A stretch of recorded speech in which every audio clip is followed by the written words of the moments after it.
Sathya Sai Speaks, Volume 13, Chapter 24. Global Bhajan, Part 1 of 3. Shravanam, hearing the glory of the Lord. Kirtanam, singing the name and glory of God.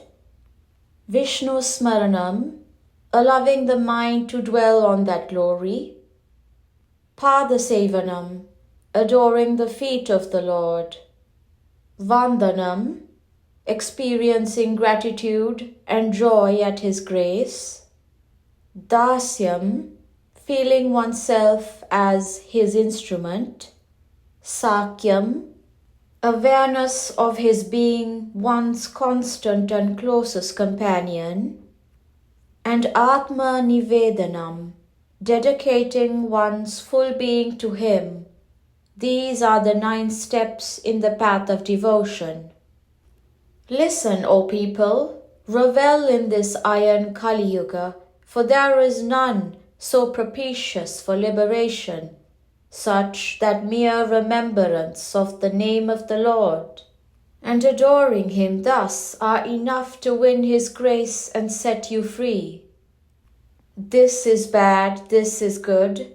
Can such judgments ever be made about anything in God's creation when all are His manifestations, the manifestations of His will?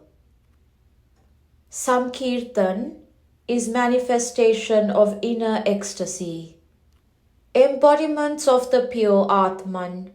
Last November, on the 23rd, people from all parts of the world had assembled here to celebrate the Golden Jubilee, and office bearers of the centers were here for the Second World Conference and other functions that took place. Later they expressed their desire that they be allotted a date before the close of the Jubilee year when they, in their own places, could celebrate the happy occasion. In order to overcome their disappointment, it was decided that in all centers all over the world, Bhajan and Nama Sankirtan, congregational singing and spirituals, be held for a full 24 hours beginning at 6:30 p.m. on Saturday, yesterday, and ending at 6:30 p.m. today. Therefore, in 42 countries around the globe, more than 7,000 centers have enthusiastically taken up this pleasant assignment. This has been named an Akhanda Bhajan, that is to say, Bhajan done without a break. But was it really an Akhanda Bhajan? It began at 6:30 p.m. on the evening of one day and it ended at 6:30 on the evening of the next day. Can we call it unbroken bhajan? What is a period of 24 hours when we consider the vastness of the universe and the eternity of time? It is just a wink, a minute part of the life of man on earth. By engaging yourselves in the recitation of the name of God for one single day, you claim to have done bhajan without a break. Akhanda bhajan must be as continuous as breathing itself if it is to deserve its name. You must probe into the real significance of the Sankirtan that you are engaged in. Kirtan is singing aloud the glory of God. Sankirtan is the process of singing that originates in the heart, not from the lips or tongue. It is the expression of the joyous thrill that wells up from the heart when the glory of God is remembered. It is the spontaneous manifestation of inner ecstasy. No attention is paid to the blame or praise that others may give.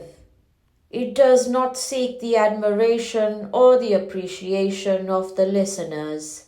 It is sung for one's own joy, one's own satisfaction, one's own delight. Kirtan of this supreme type alone deserves the name Sankirtan. Nama Sankirtan can cleanse the atmosphere. Singing this intense yearning for God and enjoying the experience of adoring Him helps to purify the atmosphere. Man is today forced to breathe the air polluted by sounds that denote violence, hatred, cruelty, and wickedness. Therefore, he is fast losing the high attainments that are in store for him. The vibrations of the Nama Sankirtan, heartfelt recitation and Lord's name, can cleanse the atmosphere and render it pure, calm, and ennobling. It is with this high purpose in view that this program of global Sankirtan was designed. No man can escape the influence of the pollution of the air he breathes. The sounds that we produce, the good intent or bad, spread throughout the air around us.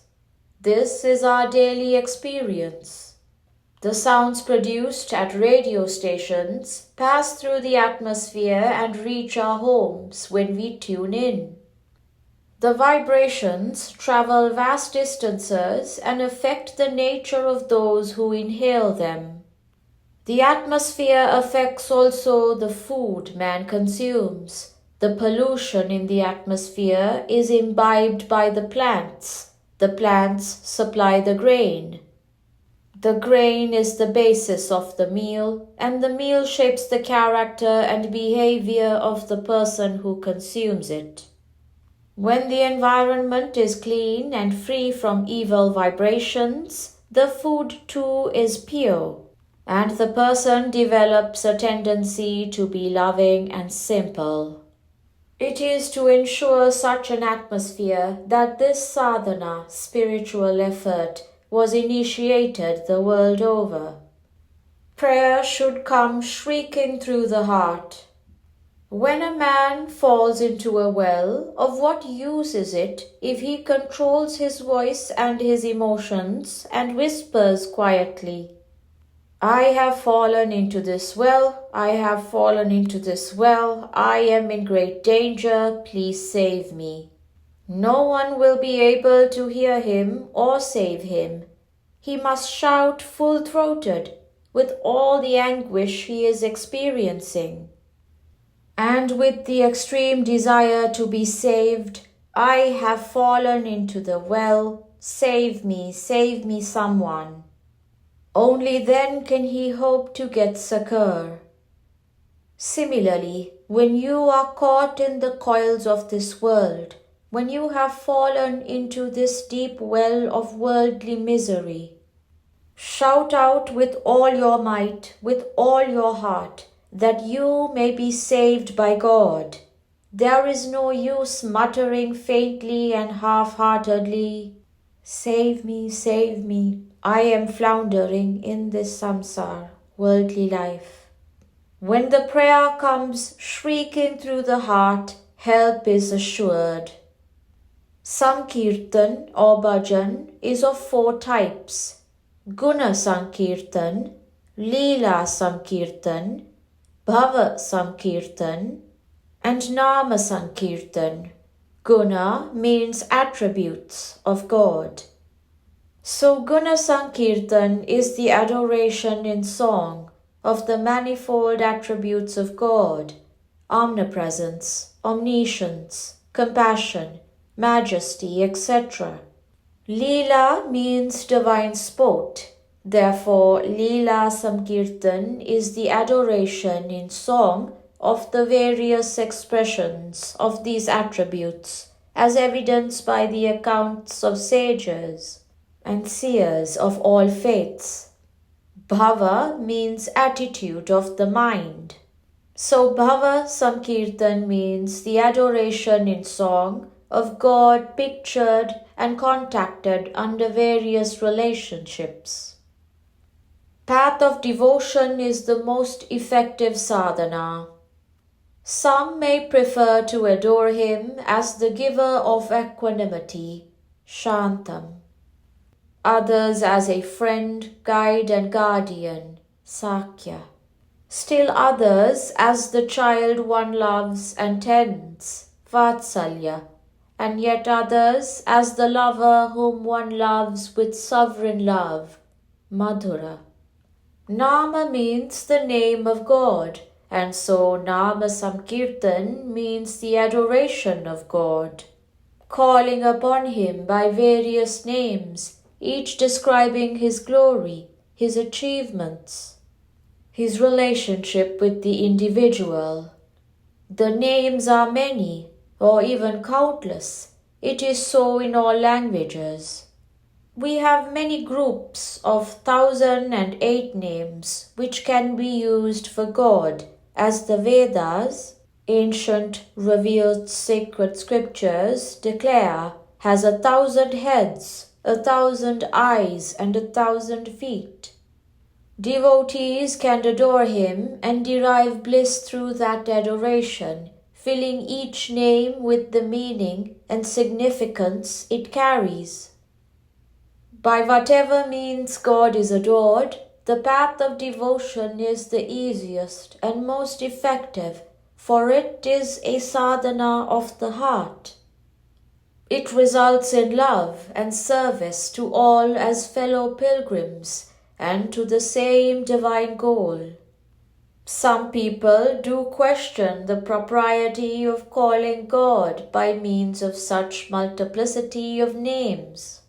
But each name is indicative only of one aspect of divinity. It denotes a single part of the Supreme Personality. The eyes, the nose, the mouth, the hand or the finger may be denoted by distinct words, but they all belong to the same individual. So too, one must remember that every name is but a facet, a part, a ray of the Supreme. The sadhana consists in recognizing and becoming aware of the one that supports and sustains the many. That is the precious gem of wisdom that one must secure and treasure. End of part 1 of 3. Prashanti Nilayam, November 14th, 1976.